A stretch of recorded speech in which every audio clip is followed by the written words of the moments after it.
for liftoff in T-minus 30. Stand by for further instructions, Minnesota Black Robe Regiment. Secondary guidance systems engaged.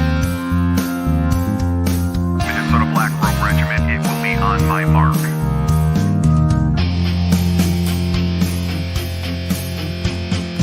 All systems are a go. All systems are a go. Minnesota Black Robe Regiment, you are over the target. You are authorized to fire at will.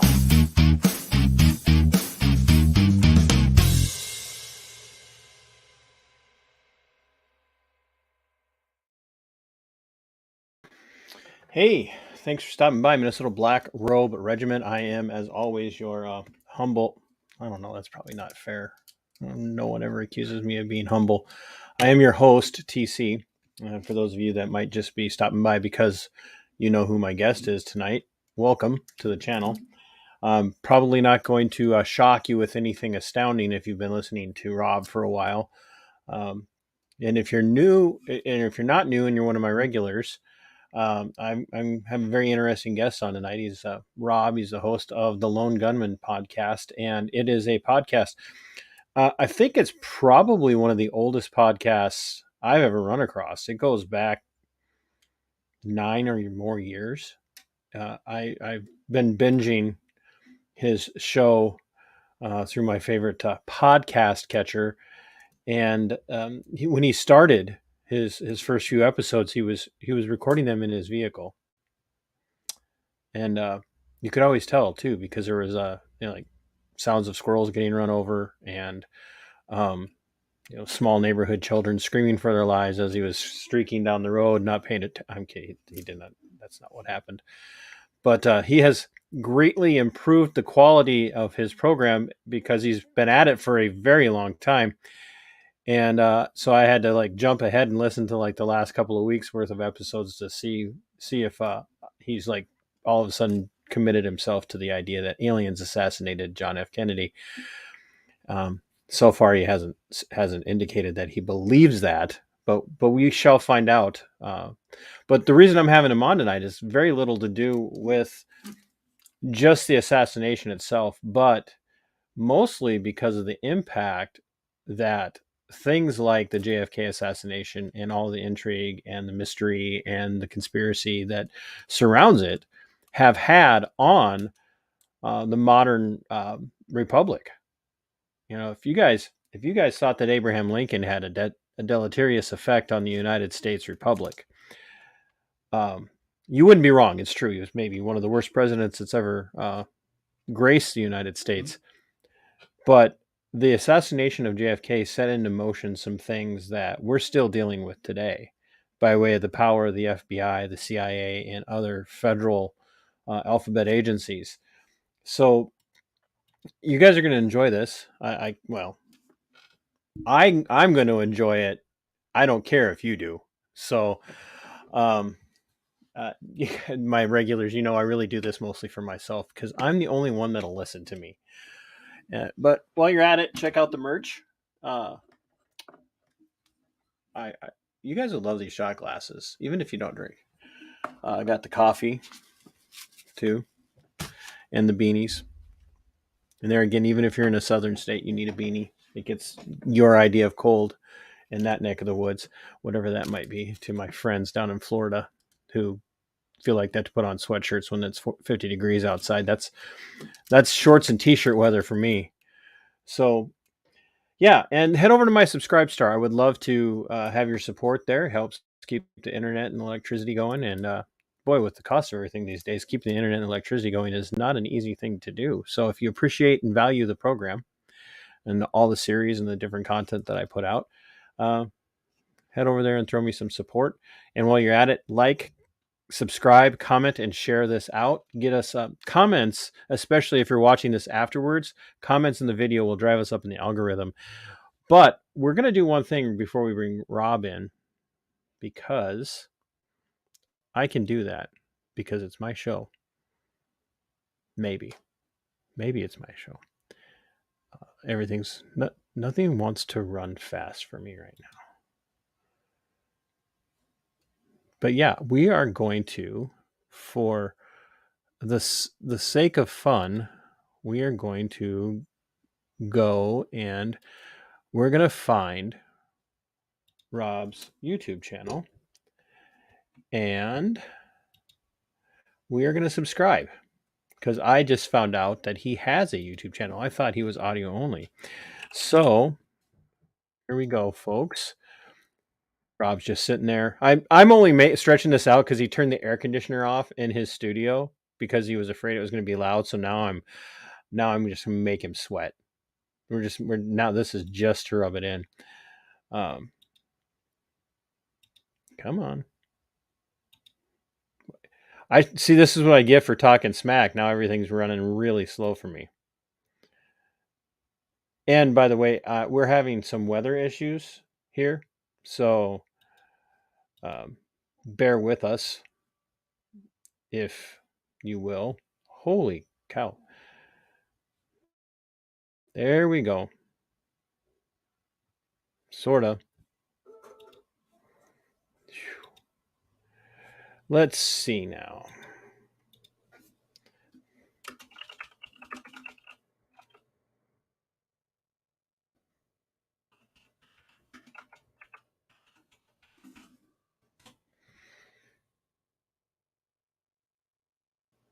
Oh, there we are. See, there we are, folks. As you can see, he's got 1.2K subscribers. He's got 506 videos up, and he is worth a subscription. So while you're waiting for me to bring him on, you guys should head over there and subscribe. Hit that bell icon on his channel, just like you should on mine if you haven't done it yet. And subscribe to the Lone Gunman Podcast, and also find him on your favorite podcast catcher. And so, without any further ado, I did all of that to slow down and see if any of your friends would show up. So far, all 4 of them. Hey, that's about the extent of it. You come well recommended though, because Richard Booth speaks very highly of you. Yeah, I think very highly of Richard. He's a great researcher, and he's got his hands in all kinds of pots. So it's nothing but a compliment coming from him. Yeah, well, and his entire archive is at the Libertarian Institute, and if you say he has his hands in all kinds of pot, I don't know. That could be more true than you understand. So Rob, tell us a little bit about who you are and how old you are, because you've been doing JFK research for over 30 years now. So yes, I'm 96 years old. Great. So you actually served with John F. Kennedy in World War II. Right. No, I am a young 49 and holding. Got started pretty much right around the time that the JFK movie came out back in 91. It kind of sparked an interest again. Oliver Stone, correct? Yes. Yeah. Yeah. Back in the 80s, it was very hard to really research anything. Basically, you could go to your local library, unless you were like one of these dialed in, super freak researchers back then. They were all communicating via, postal mail. So can't afford to do that anymore. No, much cheaper to email nowadays and much easier. But yeah, that's about it. I've been looking into it for 30 years, been podcasting going on 10. It's 9 and some change now. And yeah, as you pointed out, don't listen to the old episodes, folks. It's very embarrassing. No. You listen to the whole thing. You don't just jump in the tail end or the middle. You got to listen to the whole thing. Funny story. They're great. I love it. It was raw. Yeah. I mean, if you go back to the beginning of my channel, well, maybe there isn't much improvement. Never mind that. I mean, I've only been at this for 3 years, so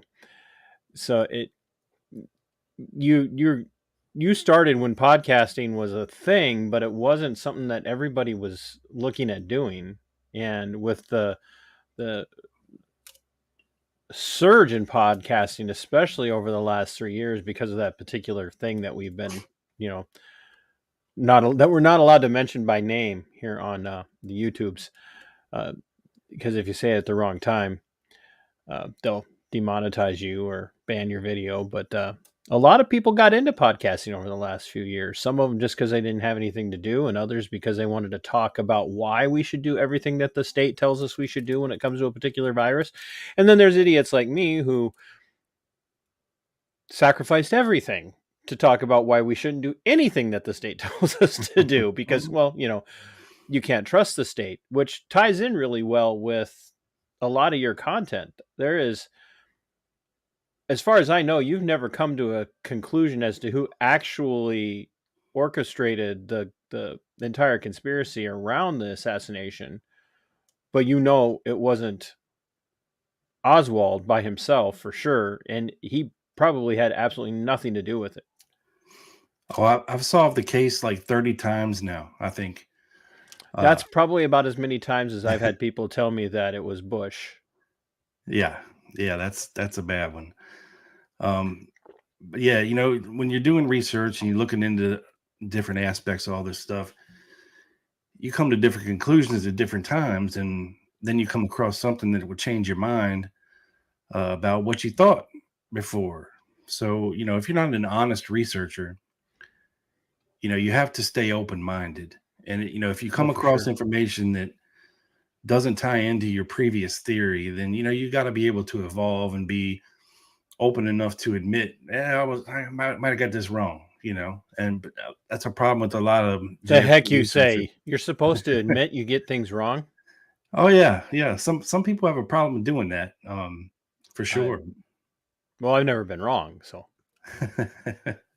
Yeah, you're not very humble, are you? See? I don't take me seriously because I don't. So no, it's all good. I like to have fun, so I planned on having fun tonight, and that's what we're going to do, and inform some people. Yeah, absolutely. So you, having listened to so much of the show, from when we first met through Twitter, because we actually did not connect through kind of any of the standard ways. We connected because I was going to be covering a story about a young lady who passed, I believe, was how we connected. She passed after a particular medical treatment. Mm-hmm. And somehow you were connected to that story, aware of it from her family or something. And then I was communicating with them. And then all of a sudden I looked over, hey, here's a podcaster that's following me. I got to go check this guy out. I always check out other podcasters to find out if they're going to talk bad about me on their show or try not to be me. That's I try to follow back all the podcasters that follow me as well. I mean, we should be a tight-knit community and support each other when we can. And I read this story, and it was a pretty moving story, very sad and upsetting that something like that could happen. Because of all this bureaucracy and all this other horse shit going on. So, and then I saw, you reach out to them and say, hey, you'd like to tell their story. I thought that was very cool. And so I gave you a follow. Well, thanks. And checked out your stuff. So, yeah. And yet here we are still talking. I know. Imagine that. But you're very much a one, and obviously because of the reality of your show name, so people aren't confused, you have gone to great lengths to explain why you call it the Lone Gunman, because it's literally got nothing to do in and of itself with a nod towards Oswald. It has something to do with you. Yeah. Originally, and like you just said before, it's probably one of the first, if not the first, podcasts about the Kennedy assassination. There were some internet radio shows, if that's what you want to call them, before me.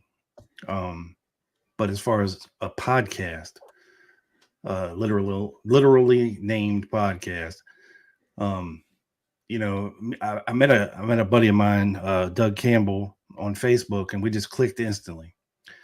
And we bonded in some JFK groups and became really good friends. And we actually met up with each other in 2014, went to a conference, and we thought it would be cool, if we could start our own podcast and talk about it, because we enjoyed talking about it so much. But at the time, I'm recording things in my car. Technology wasn't really. See, I didn't make that up, folks. It's true.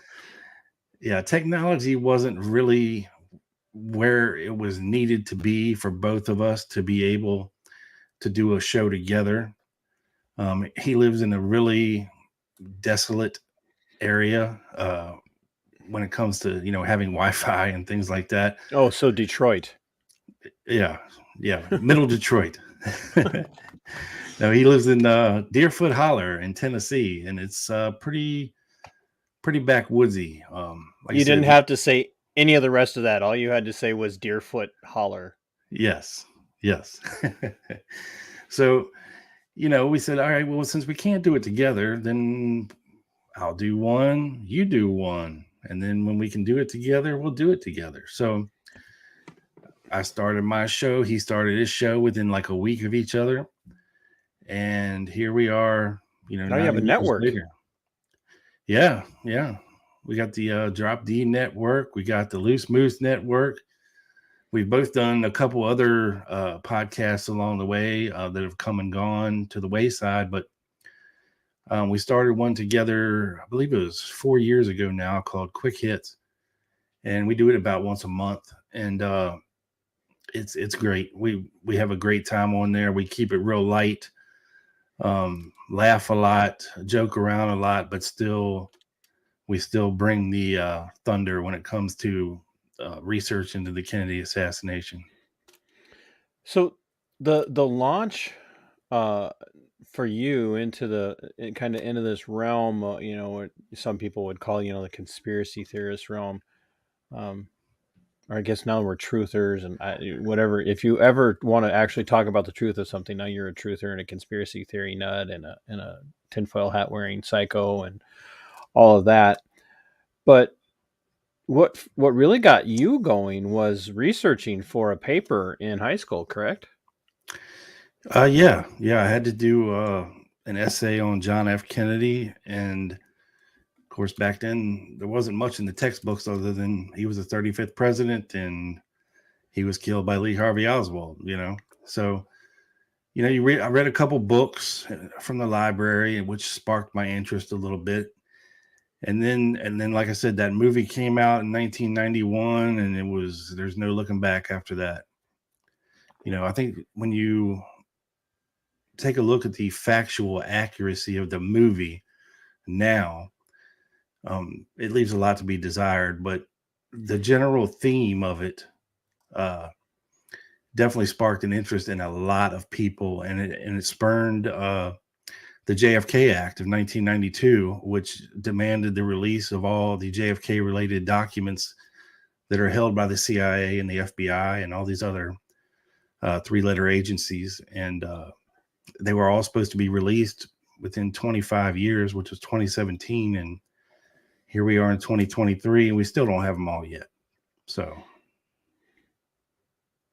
do you, for all your years of research and then all your years of doing the show and having, solved the case 30 different times, do you feel like you're ever going to get to a place as a researcher and as a podcaster where you're ever going to actually be able to get your hands on any of those documents and really come up with anything formative by way of final decision making? Or do you think this is going to be kept under lock and key for the remaining history of the U.S.?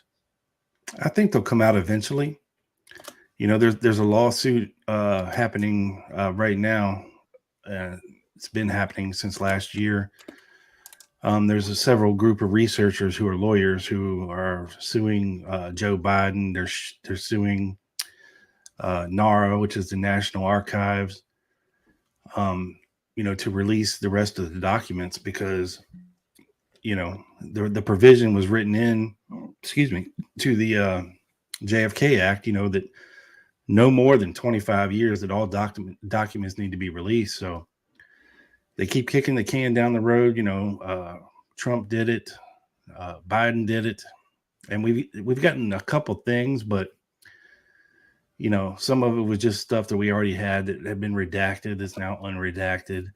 Do you think they're pushing it off because there's still people alive who know things and they don't want their names while they're alive attached to it for legal reasons? Or do you think it's so beyond that now where these people are untouchable?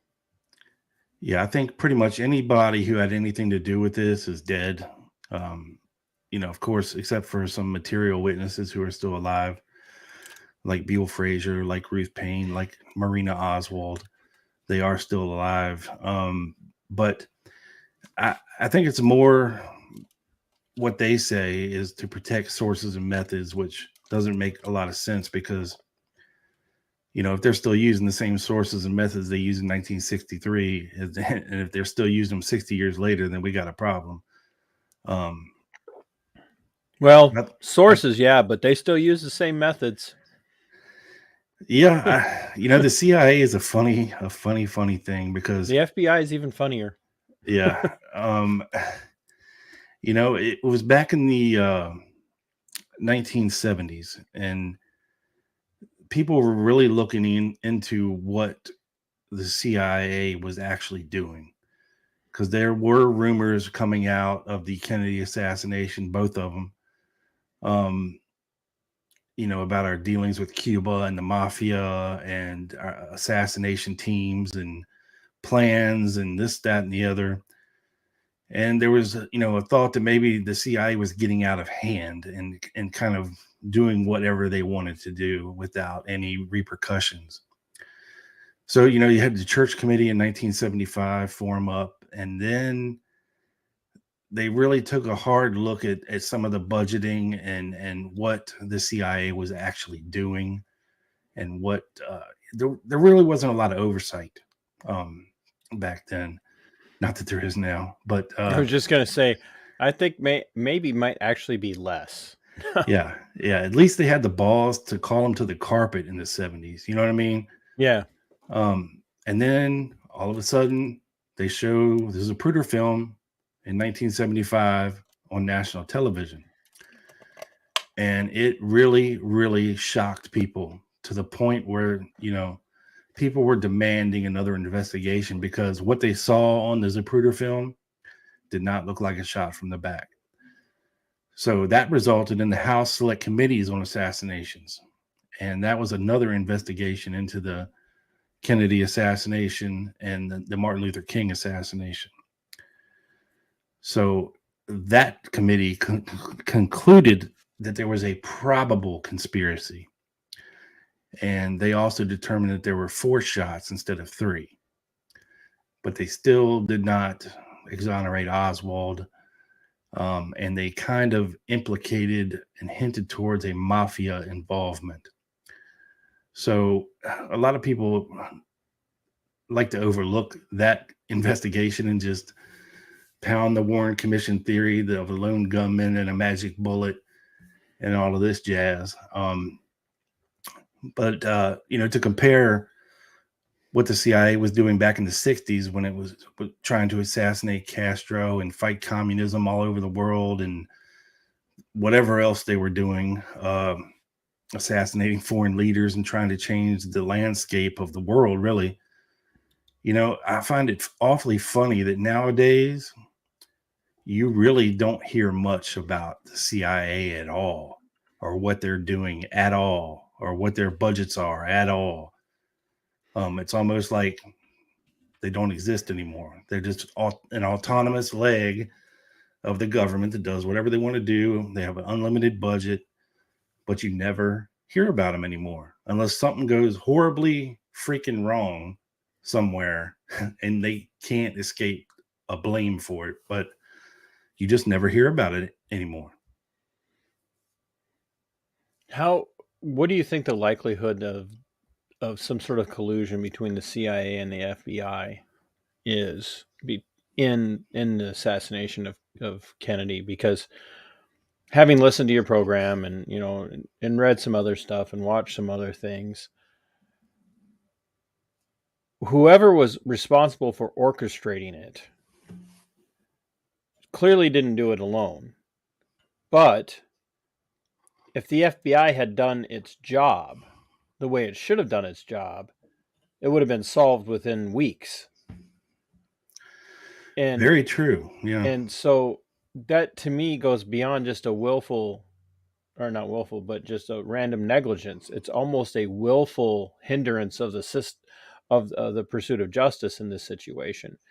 And you had even, one of your more recent episodes I listened to was about the FBI whistleblower type who was talking about the teletype and all of that, and that had come across from Hoover, saying, there's a potential for an assassination attempt on president's life while he's traveling in Texas. And I'm looking at that going, well, this came out allegedly before, and days before, and nobody did anything about it. So I'm looking at that going, it's too coincidental to be a coincidence for me that somebody was way up on top pulling some strings. Yeah. It's funny. I think when we're talking, we'll do them separately because they are two separate entities and they have two separate agendas. Sure. But to address the FBI first, you have to go back and you have to think at this time, J. Edgar Hoover is in charge of the FBI. And nobody back then made the FBI look bad.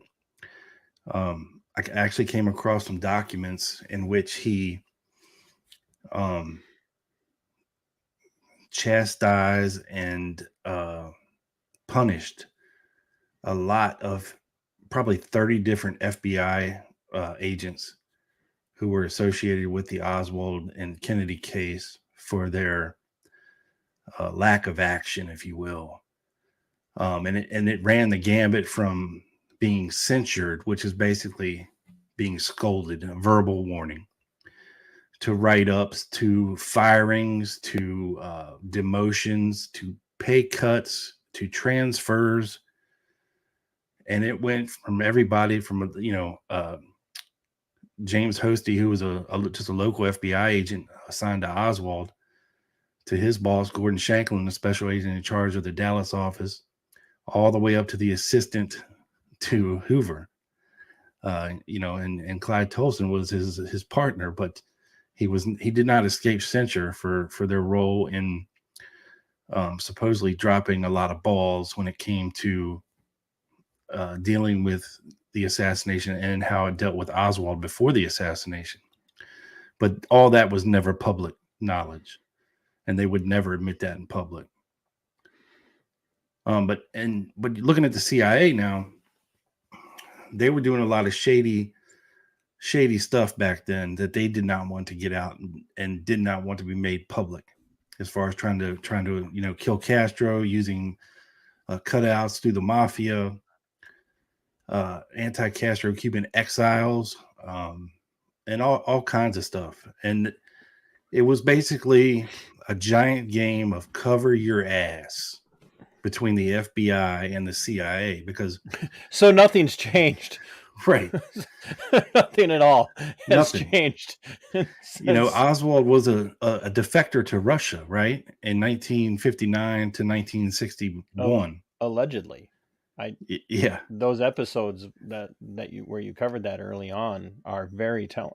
Very telling. Yeah, but that's the official story. He was a defector. He went to Russia. He met a Russian girl, got her pregnant. They got married, and then they moved back to the United States. And, back then, the FBI was more worried about the spouse that came back to the United States rather than the original defector being a double agent. They are worried because 9 times out of 10, the person who married them was likely attached to them by the Russian intelligence, to watch them and babysit them. And, sometimes things happen. Sometimes people fall in love, get knocked up, whatever the case may be. But it's awful funny to me that Marina managed to meet 3 different defectors, date 2 of them, and marry 1 of them in a country the size of Russia in 1959. That's the odds of that happening organically are astronomical. So she was likely sicked on him, hey, watch this guy, do whatever you got to do, find out why he's here, what he's up to, type of thing. And of course, when they come back to the United States, the FBI is tasked to watch them. They read their mail. They know where they work. They kind of keep tabs on them, interview them when they get back. And, all the way up to the assassination in November, before the assassination, they were making contact with his wife. And they didn't know where he was living at the time. They were living separately. And Oswald got really upset that they wouldn't leave his wife alone. And apparently he went to the FBI office and left a note that they destroyed after the assassination. And it supposedly was a threat, like, hey, leave my wife alone or whatever, insert threat here type thing. So very, very odd stuff. But the CIA was up to some very funny things as well. They were funding anti-Castro Cuban exile groups, such as the DRE, which is the Student Directorate of Cuba. Carlos Bernier was a member. This is a guy who Oswald got in a fight with in New Orleans on the street, and then did a television debate with on the air in New Orleans on TV. Who would later hook up with the extreme right wingers like General Edwin Walker, Billy James Hargis, and go on these speaking tours. So very interesting stuff. When you think back at all the subterfuge and the clinging to the narrative of it being Oswald, that being the official line, I mean, Hoover flat out stated, "You have your man." End of story. Yeah, I'm paraphrasing there, but I mean that was it. He made a declaration to his agents, "You have your man," and that was all anybody was allowed to do then at that point. Do you think that paved the way for the modern way that the FBI conducts operations? Because immediately after that, and Richard Booth, and he talks extensively about the FBI and the CIA having run-ins around Waco leading up to OKC, and or not around Waco, but between Waco and OKC leading up to it, how they had extensive run-ins, like they were ready to bust each other. Or no, the FBI was ready to bust the CIA at Elohim City prior to the bombing in OKC. So every time you look at any of these big stories, they're always intertwined. Sometimes in an adversarial way, but never to the point where the FBI is willing to call them out and say, "That's it, you're not doing this anymore." They back off. It's almost always it comes out that they backed off, and I think we see that with September 11th of 2001. I think we see that in other places, and we also see the FBI using things from the time of the Kennedy assassination on up, like COINTELPRO and PATCON and other versions of PATCON and COINTELPRO. I look at the Kennedy assassination as the FBI really cutting its teeth on its own version of espionage, of intelligence gathering and intelligence operating, because I think it learned a lot from the CIA. Yeah. I think the best picture of what exactly was going on here comes in New Orleans before the assassination, when Oswald is doing these very out of character things as far as portraying himself to be this pro Castro, Marxist, Russian supporter, to the point where he's so dedicated, he's handing out flyers to people. He started his own Fair Play for Cuba committee in New Orleans without really permission to do so from the headquarters of the Fair Play for Cuba committee. But you get into all this funny stuff with aliases and subterfuge. I don't see that as a quote unquote FBI plot, if you will. I think if Oswald was tied to the FBI at all, it was under the auspices of being an informant. A confidential informant. So you think they were using him? Yeah, I think they were definitely using him, at least in New Orleans. What do you think he was? What kind of information do you think he was providing? I think he was providing information on the Cuban exiles there in New Orleans at the time and what they were up to. He was tied very tightly, or at least alleged to be tied tightly to an FBI agent named Warren DeBreeze in New Orleans as a confidential informant for him. We know this from this guy, Arrest Pena, who was also an informant for DeBreeze. And he owned a bar there in New Orleans. And a lot of this stuff came out in the early 70s. He pretty much went head to head with DeBreeze on this old TV show, calling DeBreeze a liar and, all kinds of stuff, calling him out basically. Of course, it's his word against his word at this point. There's no official documentation that Oswald was an informant. Now, that episode you mentioned before about the telex and the guy that worked in the office, there's also a story pertaining to some files that were kept in the safe there that he remembers seeing specifically, the name Lee Harvey Oswald, and, that would lead to him being, having some kind of documentation on him. Whether they were watching him or whether he was an informant or something. Because after he was arrested there in New Orleans, while he's sitting in jail, he actually asked to speak to an FBI agent. You don't do that unless you have some confidence. Yeah, you have some confidence that the FBI is going to respond. Like, hey, get me the hell out of here type thing. I'm on your side. Or,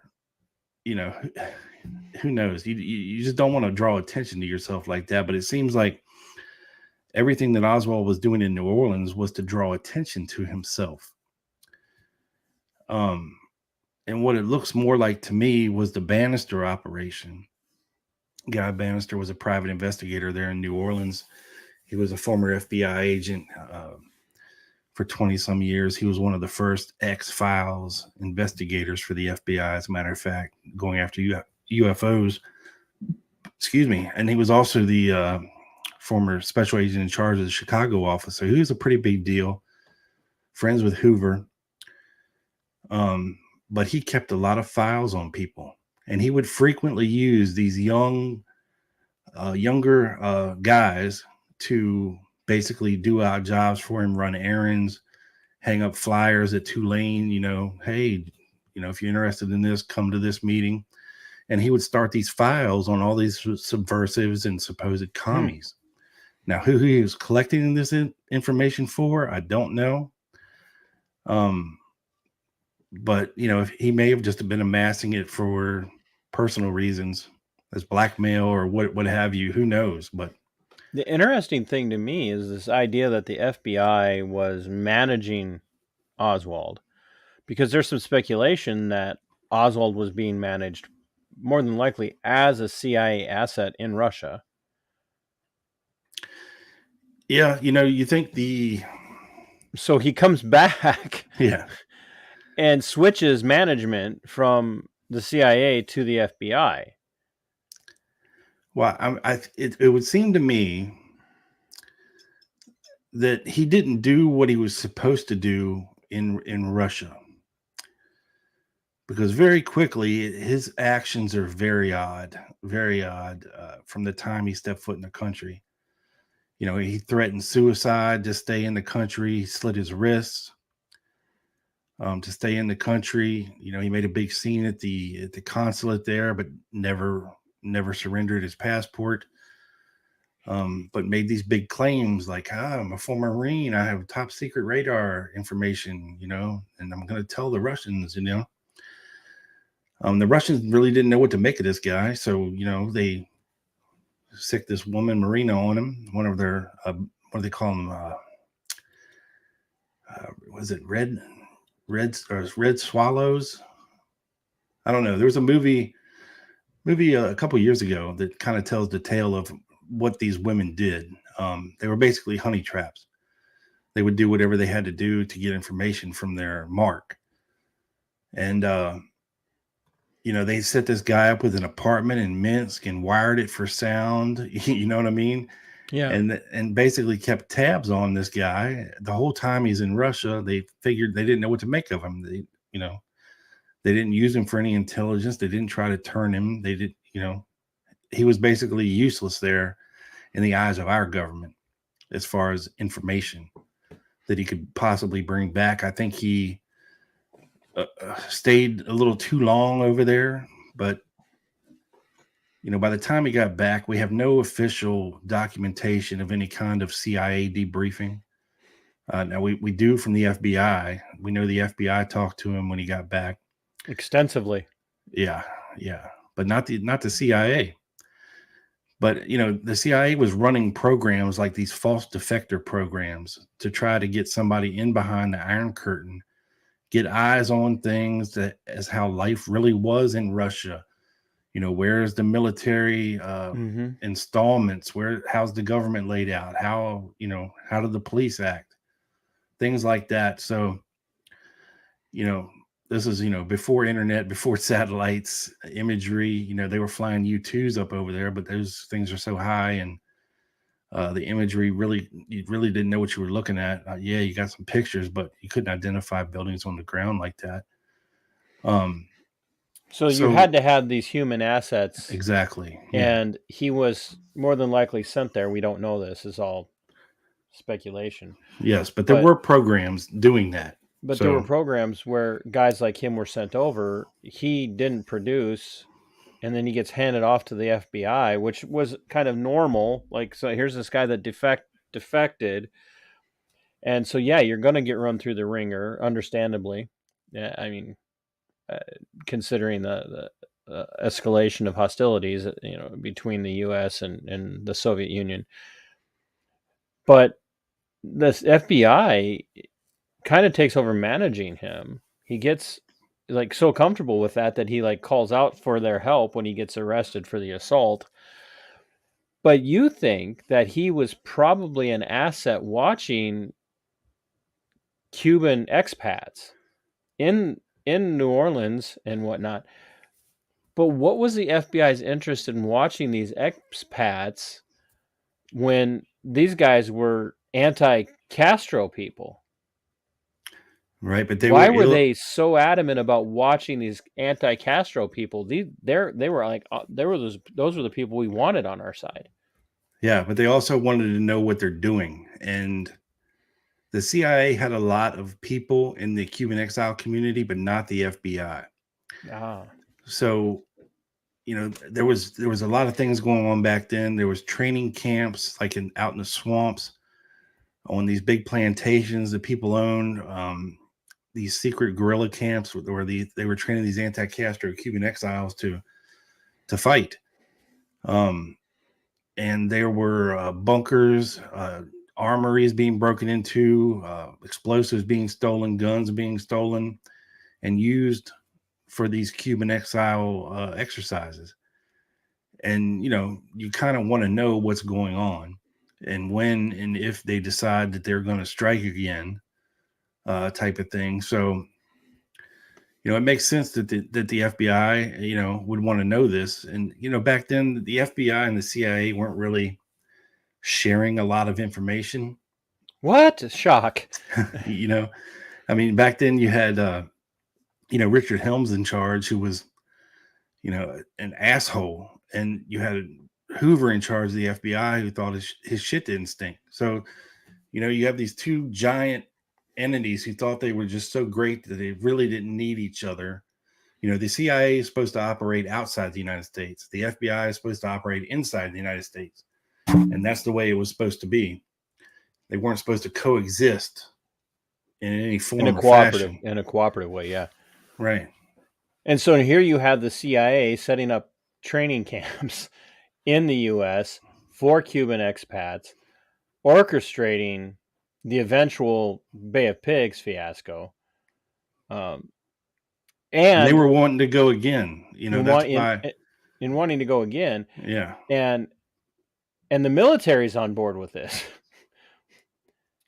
And the military just wanted a war. It didn't really care where it was. No, Rob, no, that's not, I can't believe you would. They got their war, but it wasn't in Cuba. Yeah. And the FBI wanted a slice of the action, because they weren't really trying to shut down this stuff. They just wanted to know what was happening. Right. Yeah. They definitely wanted to know. Because it wouldn't have been that hard for the FBI to go find these camps. Let's be honest. I mean, Louisiana is a big place, but it ain't that big. Yeah. Yeah. They were more concerned about keeping tabs on who was where and doing what, and making sure that, our munitions and weren't getting stolen. And boats weren't going out without them knowing, planes weren't going out without them knowing, type of thing. Because there was a lot of that back then. So ultimately, a lot of these entities are kind of working towards the same goal from different directions. And there was one voice, really, in Washington, D.C., two voices, if you really want to think about it, and both of them end up dead, are JFK and RFK. Yeah. That, because it's hard for people to imagine this, because I look at the way people in the U.S. are siding with Ukraine right now, and a lot of it is the ingrained anti-Soviet mentality in the American people. They absolutely believe that we have to be at some form of standoff or war with the Russians, because they're always going to be the evil empire. And that was fostered by our intelligence agencies and the state, the government. They wanted us to feel that way, that communists were bad. And I hate communism and Marxism. I despise them. I think they're horrible systems. I think they're abusive and oppressive and tyrannical, and they're responsible for millions upon millions upon millions of people's deaths in their own country. But Kennedy was taking a softer stance towards the Soviet Union and saying we could work with them, we can befriend them. And a lot of those communities, the CIA, the military, all of that, hated it. They hated that position. They wanted that war footing with the Soviet Union. And his brother, as the Attorney General, was taking a hard stance against organized crime. Yeah. So all of these things come together in this perfect storm of, there are a lot of people that wanted JFK eliminated, because in their eyes, that would take all the pressure and heat off of them, and they would get everything they want, from the mafia to being able to control things, to the FBI, the CIA, and the military industrial complex wanting their perpetual war against communism in the world. What are the odds they were all working together? Well, now that you mention it, when talking about Bobby Kennedy, this guy was the Attorney General of the United States, and that makes him the highest lawman of the land. It also makes him J. Edgar Hoover's boss, and Hoover didn't like that very much. He did not like answering to a Kennedy brother. Believe me. Hoover had a lot of things he didn't like, and one of them was dressing in normal clothing when he was alone. But yes. And, Bobby Kennedy had an office at the CIA as well. And he knew a lot of what was going on. The question is, that's a little out of the norm. I was not aware of that. Bobby had a CIA office? yeah, yep, he had an office at the CIA. And he was very aware of what the CIA was doing as far as, the dirty tricks. Was that by design, you think, on the part of JFK? Because I know JFK had a very dim view of the CIA. Yeah, he definitely wanted a babysitter over there because he didn't trust the CIA. So he made it so that his brother would have an office over there and he would have access to certain things at the CIA, whether they liked it or not. Kennedy was working on bringing a new organization into existence called the DIA, which is the Defense Intelligence Agency, which may or may not still be around today. I don't know. But he meant it to actually replace the CIA at some point. And I think he's famously quoted as saying he would love to smash the CIA into 1,000 pieces and scatter it to the wind. He famously fired Allen Dulles and, was it Cabell? Yeah. That's Cabell. Allen Dulles. That's the benefit or the Dulles International Airport. That's correct, isn't it? That is correct. Yeah. Yep. And I live relatively close by.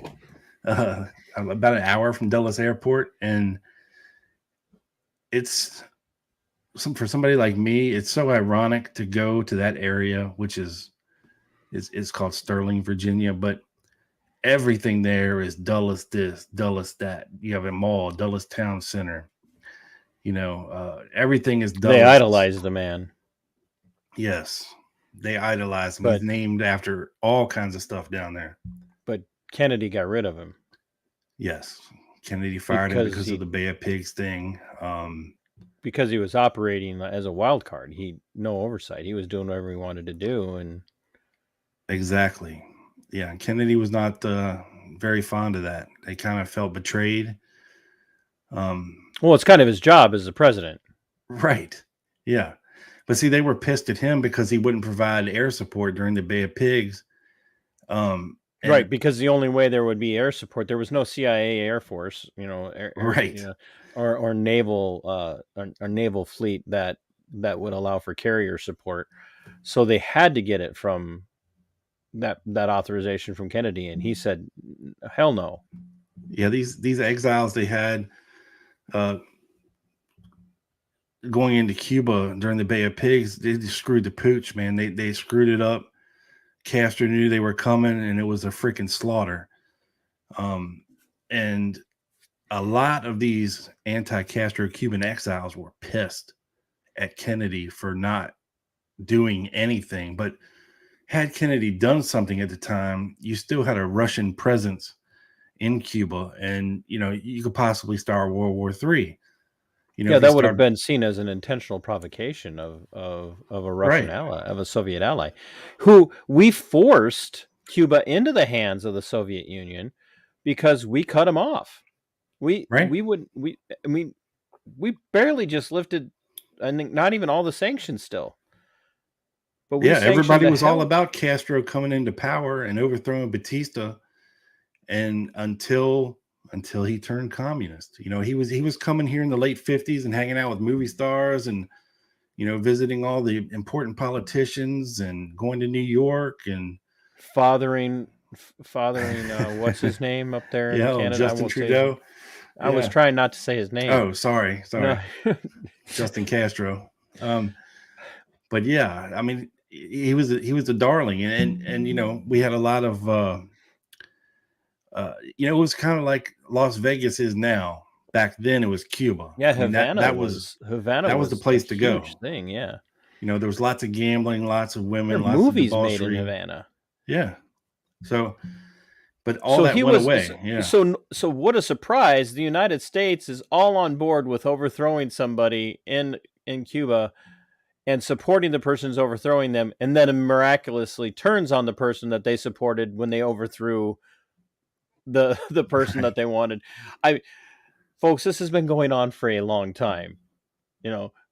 Just keep in mind, we backed Iraq during the Iraq-Iran war. We set up Saddam Hussein. We made him everything that he was. We set up Afghanistan to give the Soviet Union their own Vietnam. Folks, And Osama bin Laden. Yeah. And Osama bin Laden. Folks, we do this constantly. So that's why this conversation is so important, is that these are those, and there again, not that it's outside the purview of your show. You just don't talk about this aspect of it as much because you really talk more about the internal aspects of what's happening. But you have to have all this knowledge to understand why those internal aspects are so important. And so when we look around, every time you see the CIA or the FBI and now the DEA and all these other agencies, every time they touch something, the only people that end up getting hurt are the innocent people in another country and the American people. That's it. Yeah. We suffer, and we made the Cubans suffer by putting all these sanctions and stuff on them, so they had no place to turn to sell their product, because at the time they were the largest, and I think it's still true, the largest producer of sugarcane in the world. Yeah. The Russians were like, "Oh yeah, we'll take some of that. We'll Right. take some of that sugar." And you had pointed out that part of the exchange on that was it like 80% of the payment for their sugar cane wasn't in cash. It was in material, like mechanical equipment. Yeah, a lot of the stuff to modernize their infrastructure. Yeah. I mean, hell, even now they're still driving around 1950s cars down there. It's very hard to modernize Cuba nowadays. And I've always said, it's awfully funny that for how many years, 60 years, they tried to kill Castro, and this shit was going on all the way up into the 70s. And they never were able to. So the question then becomes, were they really trying? You know what I mean? I mean, yeah. Were they really trying? If they really wanted Castro dead, I think they probably could have made it happen at some point. So the question becomes...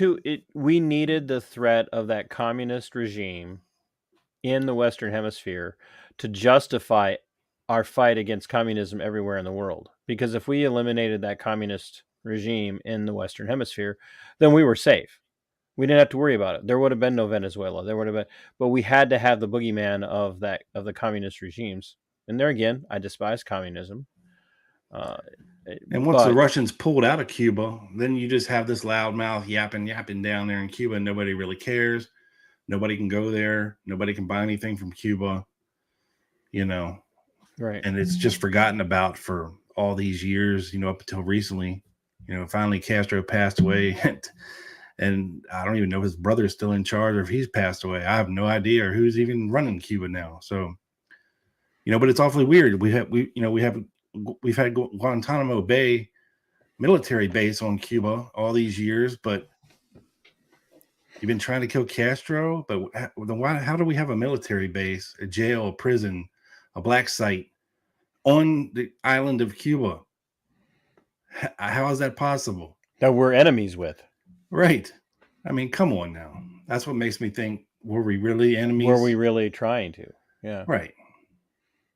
It makes for it there again, it just makes for good justification to like, well, we were trying to eliminate this threat, but we just can't. So we got to keep at this war footing.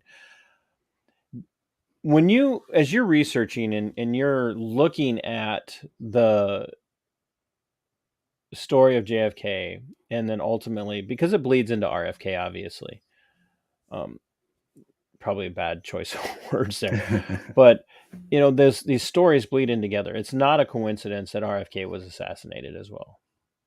We know they had enemies. Do you believe that set in motion a series of dominoes that really gave the FBI and the CIA kind of a free rein in the U.S. to kind of do whatever they wanted to American citizens, political figures, and almost made those agencies? I mean, if you look around today, we know the CIA knew about September 11th. We know the FBI had been warned about September 11th. We knew, I mean, we know that Waco led to Oklahoma City, and they knew things about those places. Do you think the higher ups kind of get this briefing of, yeah, don't mess with these guys, they'll take you out? Because that, to me, is the message that was sent with the assassination of JFK and RFK. What you don't mess with us, we'll get rid of you, and we have the power to do it because we are the government in their eyes. Yeah, that's like one of those old George Carlin jokes where the president is elected, and the first thing they do when he's in the White House is sit him down and show him the Zapruder film. Says, any questions? You do what we tell you to do. You know what I mean? Yeah, I mean, I hadn't heard that from Carlin, but I could see Carlin saying that. Yeah. So yeah, I think especially with JFK being the only modern assassination of a president, that could be felt nationally, and as quickly as news travels and TV broadcasts and radio. I think that was definitely a turning point at that point, taking a lot of power out of the hands of the president as far as what he thinks he can do. You know what I mean? And, the tail of the tape just goes on from there. I mean, you have Lyndon Johnson stepping in, right? Everybody thinks, oh, Lyndon Johnson was behind the assassination. He had the Kennedys killed. He wanted to be president, blah, blah, blah. Oh, yeah. Well, if he wanted to be president so bad, why didn't he run for a second term? I'll tell you why. We actually have phone conversations where you can hear Lyndon Johnson calling his buddy and saying, I just don't know what to do. I'm in over my head. I can't take this anymore. I mean, he was a slimy bastard. Let's be honest. He was. I mean, he was a slimy bastard. Yeah. But, he realized that with that position, especially in the wake of a presidential assassination, a beloved presidential assassination, you have to step up for the nation and be the face of a nation and lead them out of it. And he just wasn't the guy for the job, And so after you have Lyndon Johnson, you get Richard Nixon. Okay. You know what happened with Richard Nixon, the whole Watergate thing, impeached. Then we get Gerald Ford, former Warren Commissioner. Unelected. Right. People have to understand that. Unelected. Yes, unelected. He was replaced. Unelected. Yeah, he replaced Spiro Agnew going into Nixon's second term. Mysteriously resigned. Yeah. Because he saw the Zapruder film. Maybe so. Maybe so. But thank you for pulling on those strings, because that's what I'm seeing is that we get a succession of weak, powerless, spineless men all the way up to Carter. And, and let's be honest, Reagan, I'm going to lose people. Reagan wasn't the great president that everybody has made him out to be. He had a lot of slimy crap going on in his administration too. Oh yeah, I like to refer to him as the White Obama. He was great on the microphone. He knew how to move a crowd. He knew how to say the right things at the right time. But he was pulling funny. A lot of shady strings behind the scenes. Exactly. Ollie North. I mean, oh yeah. Talk about a patsy. Yeah. a colonel takes the fall for Iran Contra. A colonel worked all of that out. Yeah, no, it was a CIA operation top to bottom, and this is the guy you throw to the wolves. Right. And Reagan was on board with all of that. Oh yeah, I mean, he And- had to be. Look what happened to Reagan a year into his presidency. He got zabrudered. Yeah. So after that, you're going to play ball? Yeah. Yeah. You're going to play ball. You're going to play ball. And then they go from being spineless and weak to ultimately kind of a bleed into, I don't want to say it was new, but every single president from that point forward has been in the pocket of the military-industrial complex. Completely in the pocket. Left or right, Republican or Democrat, they are all 100% on board with everything. And people, I've seen people try and compare Trump to JFK, which just makes me laugh. They're not alike at well, except for maybe their philandering, but they're really not alike at all. Trump doesn't have the moxie or the intelligence, and I know he's a billionaire and all of that stuff. But when it comes down to actual intellect, he nothing like JFK, and he completely under the thumb of the regimists. I mean, look at what he did in 2020. He made all the lockdowns possible. He bombed everything they wanted bombed. But I think he was in a hard spot, because if he didn't go with the consensus view and things turn bad, then that would be bad for him. You know what I mean? Because they're so great for him now. Yeah, but he's like the Teflon Don, man. I do see a little more correlation between him and Kennedy. I mean, they were both independently wealthy, which means they weren't beholden to any. Sure. Oh, sure. There are definitely some correlations. Don't get me wrong. You know, they're not beholden to any big corporations, big pharma, anything like that. You know, they both made their money in different ways. But Kennedy did something that no other president in modern American history did, and he stood up to the machine. He did. And so did Robert. Bobby, even after Jack was assassinated, Bobby said, "I'm not stopping. Yeah, I mean, I'm going to accomplish what we started." Yeah, and I mean, it was the only thing for him to do. And you know, everybody always asks me, "Well, why don't you cover the RFK assassination?" Well, to me, that is an open and shut case. I mean, it's not hard to prove a conspiracy there. It's not hard to prove that Sirhan wasn't the assassin. You know, you only have to look at the coroner's report to figure out that the shots came from behind him at a very close range. It was likely this guy, Eugene Caesar. Yeah. You know, and they who got just happened to show up on the security detail, just like miraculously. Yeah, and then he moves to where was he? I don't know, Laos or somewhere, for Thailand or something, until he died. I mean, come on. Set up for life. Yeah. You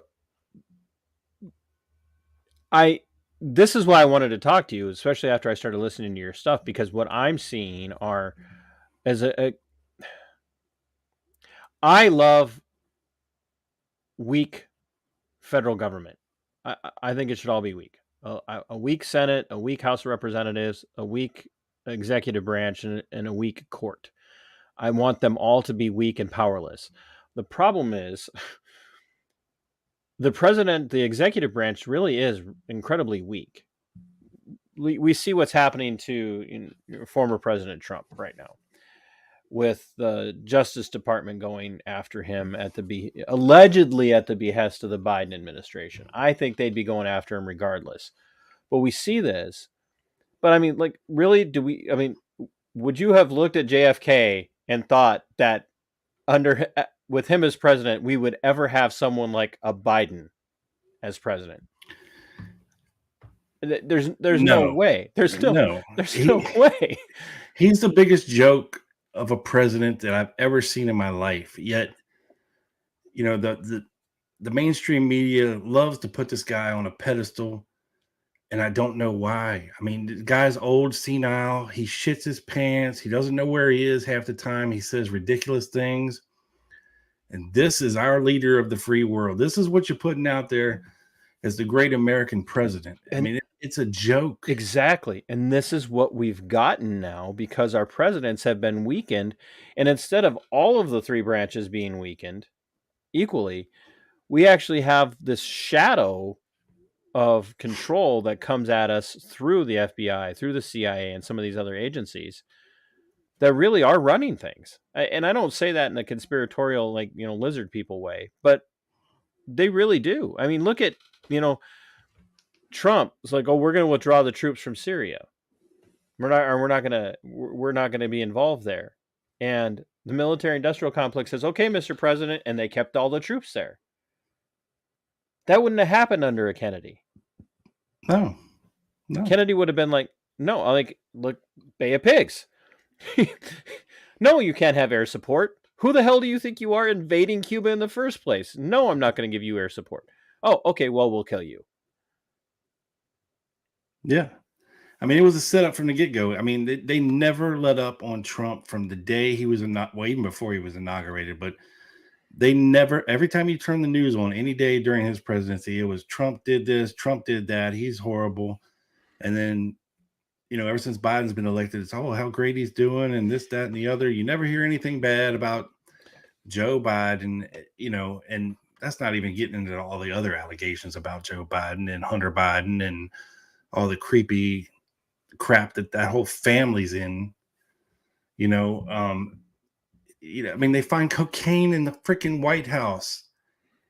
Obviously, it's Hunter Biden's. I mean, come on now. What's going on? I mean, to be fair, as somebody said recently, it's Washington, D.C. Any number of people are probably snorting coke in the White House. True. But really, who would have the actual balls to do that? I mean, pretty much any staffer. Possibly. But, if any place is wired for sound and video, it's the White House. So they know whose it was, I'm sure. That place is probably, there's no hidden corner where you can go, cut some lines up and get down on it, I'm terribly, just disgusted at the idea that somebody's watching the Biden bedroom. Ugh. I don't want to see how Dr. Jill handles that. It can't work anymore. God, I hope not. So you've been at this since 2014. 2014. Yeah. So you over 9 years now, or 9 years now. And you solved the case 30 times. And that's right. So you got at least another 30 solves in you, I would imagine. Where do you see it going and do you said you've already said you've launched some maybe other compared to the length of the Lone Gunman, short-lived shows, but where do you see it going? Do you see some spin-offs where you might start talking about some other aspects, or do you think there's going to come a time where the Lone Gunman runs its course and you shift gears in a completely different direction?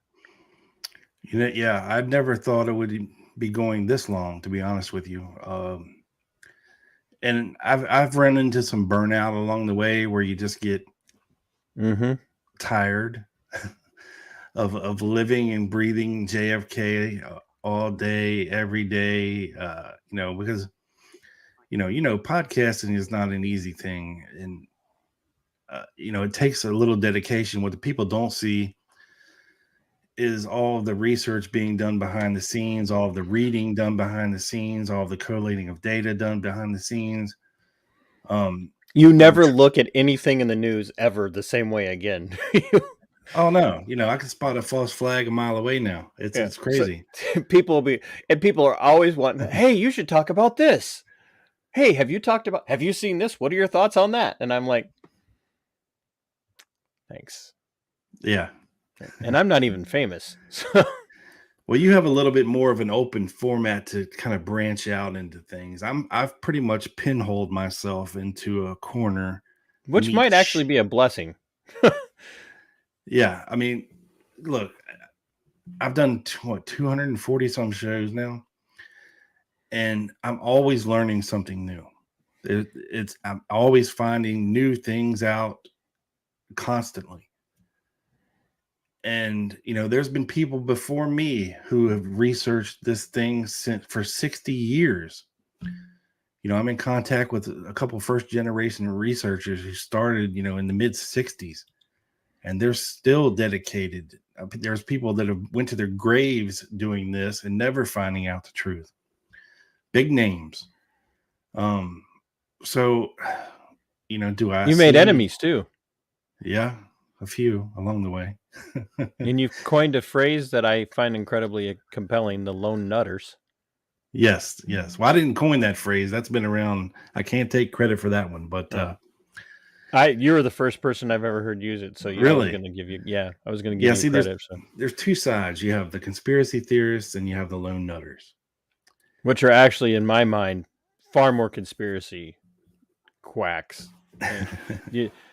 The things that guy would have had to pull off to be able to do that by himself. Yeah, no, it's crazy when you think about it. When there's absolutely zero evidence that Lee Harvey Oswald was up in that window on the 6th floor pulling the trigger of that rifle at that time. No evidence. Regardless of what Stanley Kubrick told us in Full Metal Jacket. Right. So yeah, talk about two movie producer quacks. Now you look at Kubrick and Oliver Stone and you go, you guys might have been onto something here. Yeah, I mean, I remember it was cool. It was cool to hate them because they were so allegedly so anti-American, and now you're like, I don't know about you, but I look at them like, okay, maybe you got some things a little wrong, but you guys were really kind of telling us the truth well before anybody was ready for it. Yeah, for sure. And so but both sides are guilty of picking and choosing their arguments. Mm-hmm. For sure. Then there's always going to be arguments. Sure. Now on my show, sometimes I do it by myself. Sometimes I have a guest, and I don't mind having lone nutters on my show. As long as they can have a civil conversation. Now, that's hard for them, though. It is, but I kind of know which ones to stay away from, and there's a handful that I can get along with and have a conversation with where it doesn't end in a shouting match or a pissing contest, which nobody wants to hear. You clearly don't know much about podcasting if you think people don't want to hear that. That's what, dude. People live for that. I try to bring those people on, and they never want to come on my show. They always beg off and tell me, "Oh, you're not important enough. Your show's not big enough for me to come on and debate you." I'm like, okay. All right.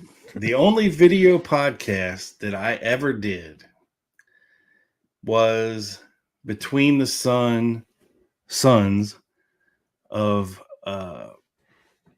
former CIA assets, who was Jerry Patrick Hemming and Edwin Kaiser.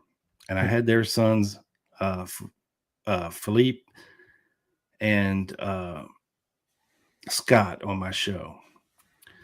And they don't like each other very much. And it was a total shit show. It was just them going back and forth, and me sitting there awkwardly like, what the hell's going on? It was just, I can't believe anybody would sit there and want to watch it. I cringe going back and watching it. Now I got to find it. Oh, I can tell you what episode it is, but it's the only video podcast that I ever did. And I've been holding off because I've been mostly audio, and yeah, I got a YouTube channel, but it's not like this. This is fancy to me. I just got theme music like a couple months ago. So, you have great theme music coming in, personalized theme music. I've been doing this 9 years. I just got personalized theme music like a couple months ago. But you have something I don't have. What's that? Lots of useful content. Oh, well, you'll get there, man. You're 3 years in. The thing is to stay with it. look, I was very discouraged early on. You know, you're sitting there, you do it. The first show I did, you know, I was like, all right. And look, back then, if you, it was horrible because there was no pause button. There was nothing like that. So if you had a brain fart or you screwed up, you couldn't just stop, you know. So very quickly you learn to be like a one take Jake, you know. And back then they were limited to half-hour shows. So I would get to like 25 minutes into doing a show and just have a total brain fart and like, damn it. So I hit the delete button. I'd start over from scratch and start all over again, you know, or If 10 it makes minutes you into feel the any show. better, I've always been a one take person. Always. I have maybe in the last 6 months edited like a few where I've stopped and restarted, but for the most part from the get go, you get what you. I was recording on a GoPro and then uploading it. So I mean, I just like, you get what you get. So Yeah. where you go from here, and how can people find? I know you're way out there on the Eastern time zone, so I probably kept you way up past your bedtime. Oh no, I'm good. Uh, where does this go? I have no idea. I don't have the end game in mind. I think when it's time, it'll be time. You When getting that'll invited to be. conventions? Actually, yeah. I have the past couple years and declined for various reasons. Dude, you got to go to conventions. People will love you. Well, this year at JFK Lancer in Dallas, for the 60th anniversary, I will be presenting at the conference virtually. That's not going to the conference. Well, I don't see anybody paying my airplane ticket, so it's going to be virtual. Me and my buddy Joe, he lives up in Connecticut, and we're doing this big show for the 22nd, and we're kind of crunching it down to an hour for Lancer for our presentation there. So we're very excited to be the first time ever presenting at a conference. I've been to many, but never actually presented at a conference before. And you know, in the big scheme of things, there's lots of big names going to be there. So we're very excited to be able to do it, and very honored to be able to be asked. Are you talking big names in the JFK community, or actual like big names that a lot of people would recognize? Oh yeah, nobody you'd know. But oh no, these are big names in our little geeky world, right? Yeah, that's what I tell everybody. I'm a big deal in certain circles. Oh, yeah. You know, like if you knew about the JFK assassination, chances are you've heard of me in my show. Yeah. Chances are. So I'm a big deal in very small circles. I got recognized at Aldi a few months ago. Oh. Guy walks by me, he's kind of like, hey, aren't you TC? Well, and you know, I spent almost 13 years in the law enforcement world, but then got forced out because of my podcast, believe it or not. And so whenever somebody starts eyeballing me like that, I'm like, okay, this is, you know, is this somebody that I dealt with, you know, in the detention center? And he kind of comes around the aisle, comes back down the aisle, and he goes, Minnesota Black Robe Regiment, I watch all your stuff. Wow, that's crazy. And I'm like, oh, hey, cool, thanks. Because there for a minute I thought I was about to get shot. Hey, you look awfully familiar, sir. Who, yeah, me? so you must have me confused with someone else. Yeah, it's never really. I mean, I've gone to some, you know, rallies and some protests where people have gone, oh, TC's here, and just because it's the circles you move in. Yeah, it's the circles you move in, but like nobody else knows, you know. It's just like, yeah, like I was down in Dallas in 2019 for the conference, right? And I met a listener just to attend. Yeah, just to attend, and I met this guy Greg there, and he's like, "Man, I love your show. I listen to you all the time. You know, you want to go have a beer and get out of here?" I was like, "Hell yeah!" So I was like, I don't have a car here. I said, I've been rocking the scooter all around Dallas. And he's like, I'll I would call an pay Uber. money to get video of that. Yeah, he's like, I'll call an Uber. I was like, all right. So we went to this place called Lee Harvey's. It's this freaking, it's a dive bar / flea market / live music venue. It sounds very Texas. They sell leather goods and old vinyl Oh, that's cool. and all kinds of crazy shit. And it's a really cool place. And of course, it's named after Lee Harvey Oswald. So we went there. We had a couple beers. We ate some hot chicken down there, and it was delicious. It had one of those bathrooms where you go in and you're afraid to touch anything because it's so grungy looking, and there's stickers everywhere and writing all over the wall, and just a trough to piss in. And it's like, okay, all right, I like this. This is cool. So, I like to go places where I don't feel safe touching things. Yeah, I got recognized one time in Dallas, so that was cool. But which is also ironic. Yeah. I mean, I was wearing a Lone Gunman Podcast T-shirt, so I was hoping somebody would recognize me. I got one. I love that dude. He's awesome.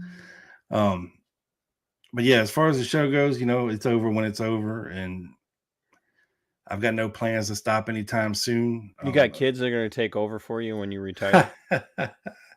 I got kids, but they want nothing to do with this. Do they have any idea what you do? Yeah. Because I talk to people like, my kids have no idea I do a podcast. I'm like, really? And I'm like, yeah, I hear about it. I have a 22-year-old and I have a 16-year-old. And of course, 16-year-old is totally clueless. Probably don't even know who John Kennedy is or was or anything. And that's also ironic. Yeah, my oldest, and he's just like, oh, doing the Kennedy thing again. Oh. He just doesn't care. Oh, family, right? But I do have a good outlook. From doing this, you run into and meet a lot of. Look, when I went to the conference in 2019. I'm sitting in there and I'm looking around, and it looks like a freaking funeral home in there. Like, I'm the youngest guy there, except for Greg, the guy I was meeting. And I'm like, are you kidding? I mean, it was like sad to a point, like everybody looks half dead, old and gray and slumped over and just dead eyed, like, all right, what's the future of this going to be? Is it, once all these old dudes die off, what's going to happen? But, it's exciting to find out that younger people are taking control of some of these conferences, and that's a good thing. And they're inviting not just the normal people who have done these conferences forever, because, I came to the conclusion a long time ago after the first conference I went to that really nowadays, in the age of technology that we're in, and the rate that we can share information with each other, we don't really need to go to a conference anymore to find out quote unquote new information like we used to in the 90s and the 80s. Back then, that was really the only way that you could find out new information. Yeah, that was the only source of new information, that or reading somebody's book if it got published. Yeah, and if you didn't go to the conference, oh, man, you missed out. You missed out because you didn't hear so-and-so talk about this and that and the other. Or you don't subscribe to this newsletter, then you're missing all this stuff. Right. But nowadays, I could share with you 20 different documents in 30 seconds. That that I may have just found out, and it'd be like, oh wow, that's awesome, I didn't know that. Right. Wow, that's crazy. And the conventions serve a different purpose now. It is to connect people in a real world sense, where you're not just now sharing information, but you're now sharing life in a way that you didn't before.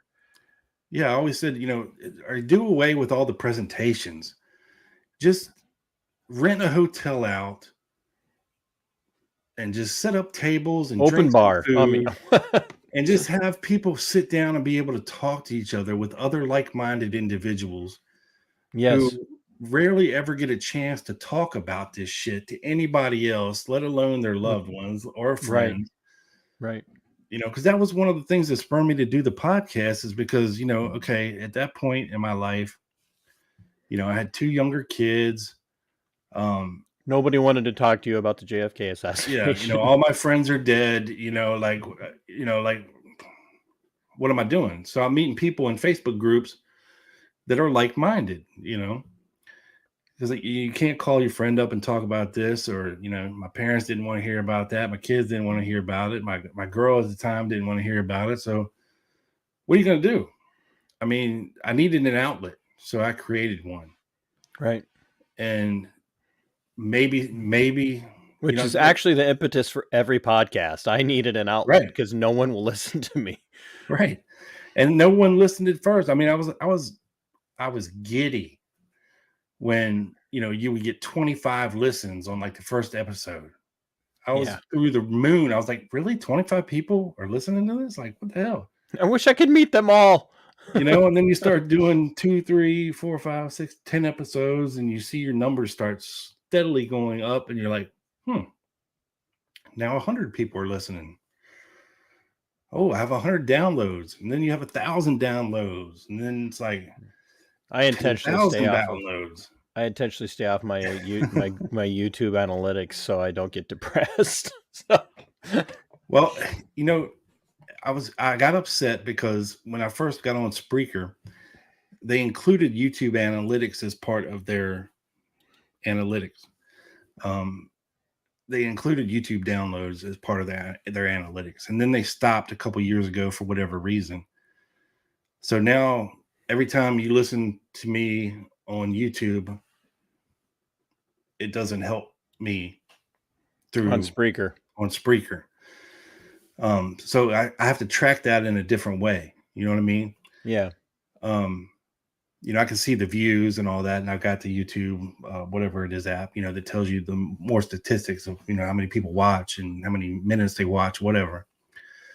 So you got to track that a little different. But, when you combine, your Spreaker analytics with YouTube, I'm probably somewhere in the million download range, which isn't too bad for a pretty niche podcast. You know what I mean? That's phenomenal. Very narrowly focused show, and that number blows my mind because, you think, okay, is this real? Are these analytics real? Like there are people out there being impacted and listening to your stuff. And that actually, that hits in a way that people who don't do this can never understand. Right. If you're like me, you'll look at other shows, you'll look at their downloads, you'll look at views on other people's videos and go, wow, that's got a lot of views, or that's got a lot of listens. Other people don't do that. They don't look at YouTube and go, how many views has that got? They just don't do that. And so when you notice that trend that people are listening or paying attention, that hits in a way that's like, hey, wow. That actually, you don't, because we don't just do this just for our, for the sake of doing it. We do, but you still kind of want some in kind of a self-aggrandizing way or kind of self-congratulatory way. You do want to be able to go, hey, I put out something that people feel like it's worth listening to and it's worth watching. And it's not just tripe. It's not just, open my mouth and flap. It's information that if people are paying attention, it's going to be really useful, which is one of the things, like I said, about your show. When I ran into you there several weeks ago now and started listening, I'm like, I can use this. Not me, but just by myself. But there's something useful in this, not just in all the research that he did, but in that it's pointing to a greater trend. It's pointing to something that I think we can link directly to the JFK assassination, and that's the weakening of figureheads at the very least. So that now they're not even really figureheads; they're just there to rubber stamp things. Yeah, now they're puppets. Or we'll show you the film. So where can everybody find you so that we can get you out of here? And I should probably go eat dinner. Oh yeah, you're way late eating dinner. Oh yeah, I fast during the day, but this is even late for me. Let's see. Where can people find me? Well, I believe they can find me on iTunes, on Spotify, on Stitcher, on TuneIn Any Radio, podcast catcher, by the on way. Blueberry, any podcast catcher. Yes, you are correct, sir. And anywhere you listen to podcasts, you can. I think I've got this damn show like everywhere. This and Quick Hit. So if you want to learn more about the Kennedy assassination in a fun, entertaining way from a real guy who is not pretentious, And he will rant about the nut jobs in the community too, by the way. yes, I will rant, I will cuss, I will do whatever it takes. I'm I'm not some the only ranter. fluffy old dude with patches on my elbow. You know what I mean? It's the new school, and but yeah, and like you said, Says the on old YouTube guy. here, yeah, even on YouTube here, the YouTube, the Lone Gunman Podcast channel here, you can listen. But it helps me more if you listen audioly through like Spreaker or iTunes or anything like that. Easier to track downloads. For a guy who uploads his audio to YouTube and doesn't do it as a video, to have over 1,000 subscribers is for an audio only on YouTube. That's an accomplishment. Well, it took 9 fucking years to get there. So go me. Finally. Finally, I can monetize YouTube. Hallelujah. Oh, trust me. But I haven't yet. So it'll take a while. Yeah. But it took 9 years to get that many subscribers. And I was begging for the past year. I was so close. I'm like, all right, it's 900. Come on now.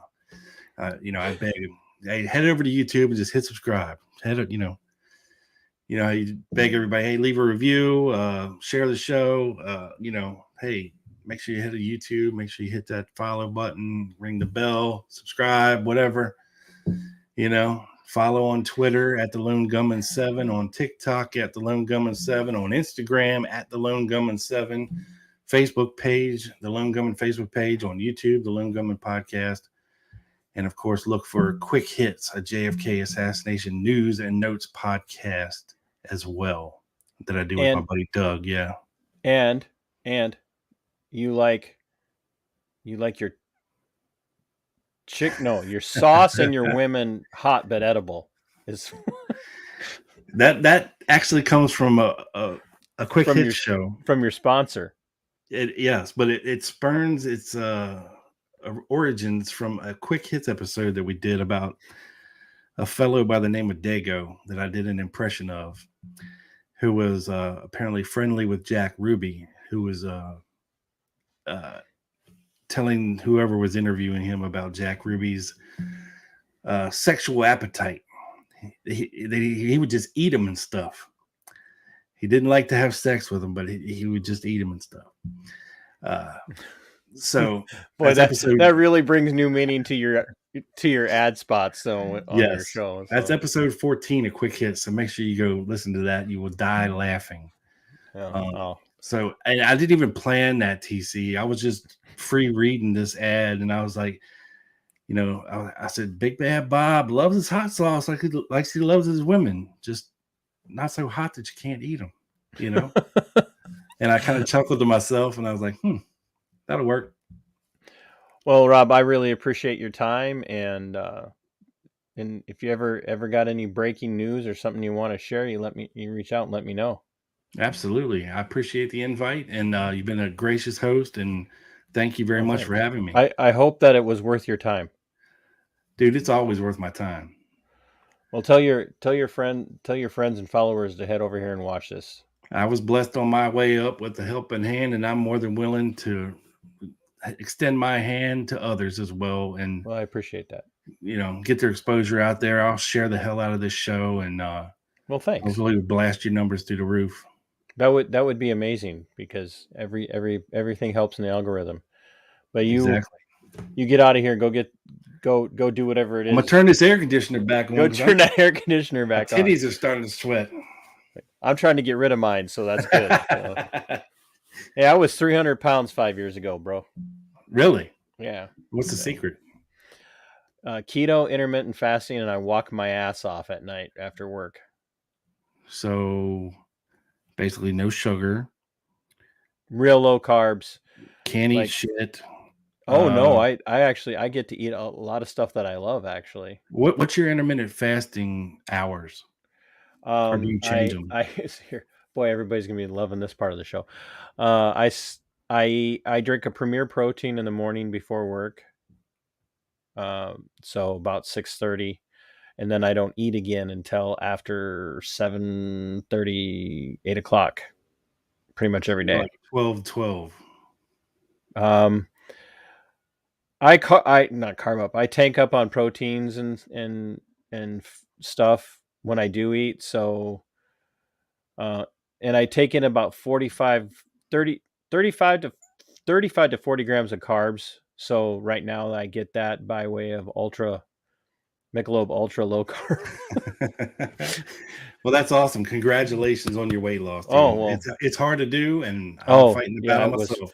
So Saw myself on camera after responding to an emergency when I was still working at the sheriff's office. I looked at my friend who was also a sergeant on the shift, and I go, "Who's that?" And he goes, "That's you." I go, "That fat ass is me." And he goes, "Yeah, that's you." I said, "Time for me to lose some weight."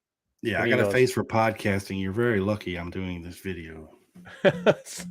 I tell people all the time I have a face for radio and a voice for emptiness. Yeah, So, well, hey, you go get out of here. I look forward to staying in touch with you, and Definitely. share this with anybody you want, and tell them to stop by and say hi, and let them know where they heard about me. absolutely will do, man. Appreciate Thanks, Rob. You go have a good night. Get your air conditioning turned on All right. before you melt into nothingness there. it. All right, buddy. Talk to you soon. See you later. All right, thanks. Ladies and gentlemen, Rob from the Lone Gunman Podcast, and Quick Hits. I think I said that right. You guys, these stories are really important, and that's why I've had Christine from Radix Verum on. That's why I've had Ken Silva on. That's why I've had Richard Booth on. That's why I've had Scott Horton on. That's why I, was blessed to have the opportunity to have Clint Russell on from Liberty Lockdown, and Monica Perez. All these people. This is why I talk to these people. These stories, when you begin to dig into them, when you begin to look at them, none of this stuff happens in a vacuum. There's always something going on behind the scenes. There's always something going on behind the scenes. And maybe, just maybe, the one event in the history of the United States from 1776 until now that's maybe more pivotal than Lincoln winning the presidency and then destroying the republic by crapping all over the Constitution and crapping all over the natural rights of people is maybe, just maybe, the assassination of JFK and then the subsequent assassination of RFK. I know people are, well, they're Democrats and, they're on the left. They weren't. They weren't left-wingers by any stretch of the imagination. They were moderate centrist at worst. They just didn't want to play the game of the military-industrial complex and the espionage state. They just weren't willing to do it. They weren't willing to be beholden to that at all anymore. And they were going to make changes. And that's why they were done away with. And that impact has lasted all these years, over 60 years that this has been going on, to the point now where our presidents are spineless nincompoops who we can't even call them talking heads right now. Mumbling monsters of disgusting behavior is what we are stuck with ultimately, because they've been weakened by an out of control shadow operation like what the FBI does, what the CIA and other agencies do. And that's what the existence of the show is about, is to talk about these things, because people on the left and the right don't want to talk about it. They don't want to talk about it. They all want their positions. They want to hold on to their positions. And they're just going to, whatever the narrative is, as long as I agree with it, I'm okay with it. And then when my people are in power, I'll agree with their narrative. And I'll spend all my time when my people aren't in power disparaging the narrative of the other side. And they're all two sides of the same coin. We're being played, people. We're being played. And voices like Rob are really important because they're exposing things that don't want to be dragged into the light. And what do we talk about so often? The best disinfectant is sunlight. And that's what Rob's doing. He's bringing sunlight onto a story that has got important ramifications for the continuance of our republic. And the direction that we're headed and where we are right now as a republic all ties back to the assassination of JFK. So you guys need to go over and find him on whatever your podcast player of choice is, the Lone Gunman Podcast. And you do need to listen. Listen from the beginning, because you will hear raw, real thought. And you will hear raw, real research. And it'll be somewhat humorous because he did record it in his car at the beginning, which you can hear the fans running for the air conditioning. It's kind of funny. So, but it's a phenomenal program and has been from the first episode. And so I wish I would have found it sooner. I'm thankful I found it when I did. And friends, like I said, head over to my Subscribe Star. Hit me up if you appreciate the content. If you want to just buy merch, you can email me at mbrrpodcast@yahoo.com, or you can message me on Twitter @RobeRegiment. I'm more than happy to tell you what the cost is and what it costs for shipping. And my friends, as always, as my friend Monica made this for me, fan from here in Minnesota, fight for your liberty. It is yours. Fight for your freedom. It belongs to you. And Sic Semper Tyrannis. We are go for liftoff in T-30. Stand by for further instructions, Minnesota Black Robe Regiment. Secondary guidance systems engaged. Minnesota Black Robe Regiment, it will be on my mark.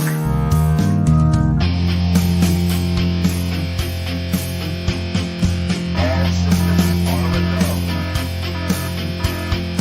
All systems are a go. Minnesota Black Robe Regiment, you are over the target. You are authorized to fire at